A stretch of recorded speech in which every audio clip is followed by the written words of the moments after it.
Welcome back to another revision tutorial with Miss Sweet. Today we are looking at literary devices within the poem Exposure by Wilfred Owen.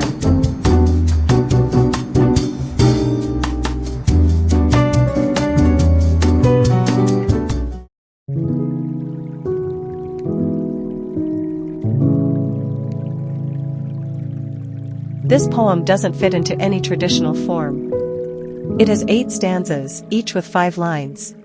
This would technically make these stanzas quatrains, but the poem actually reads more like 8 quatrains, with final lines tacked on. The first 4 lines of each stanza share similar rhyme sounds and describe the horrors of war. The 5th line in each stanza then either repeats the poem's refrain or makes some reference to dying. There is no consistent meter in Exposure. Generally, all of the lines have between 12 and 15 syllables, except for the last line of each stanza, which has between 5 and 7 syllables. The lack of consistent meter gives the poem a feeling of uncertainty and instability. This uncertainty mirrors the feelings experienced by the soldiers on the front lines. The soldiers are constantly on edge as they wait for any action.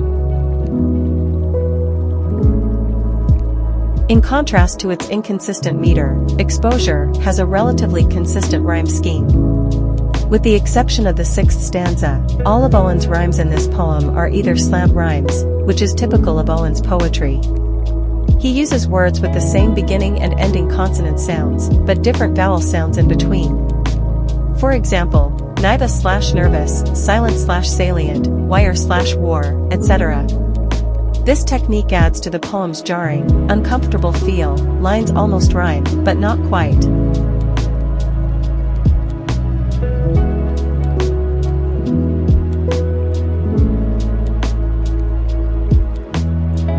Wearied we keep awake.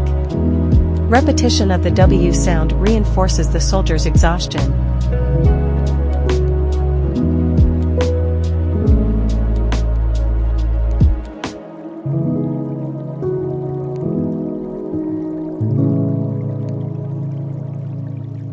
Owen uses oxymoron to highlight the contradictory nature of war and the soldiers' feelings. All their eyes are ice combines life, eyes, and death, ice, to convey how the soldiers have become emotionally numb and desensitized to death, reflecting their psychological trauma.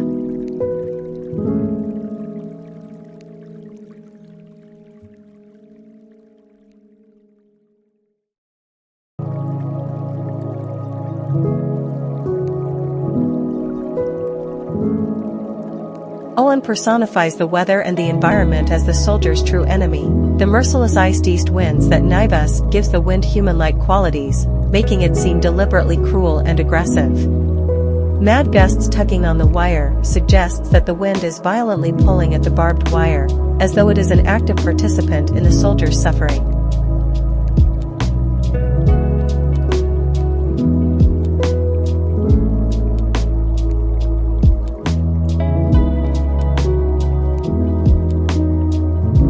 Assonance, or the repetition of vowel sounds, is used to create a sense of monotony and despair. Slowly our ghosts drag home. The long O sound gives a drawn-out, haunting effect, reflecting the slow suffering of the soldiers.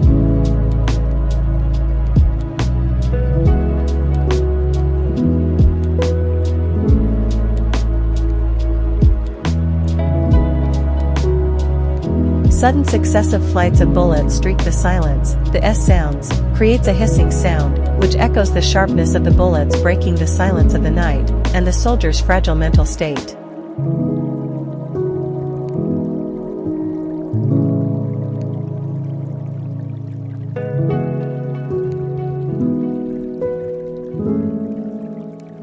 This frost will fasten on this mud, and us presents the frost as a predator, ready to fasten itself onto the soldiers and consume them, symbolizing their slow death from exposure. We cringe in holes compares the soldiers to animals, stripped of their humanity by the cold and the war. Thank you so much for watching. I hope you have found this video useful.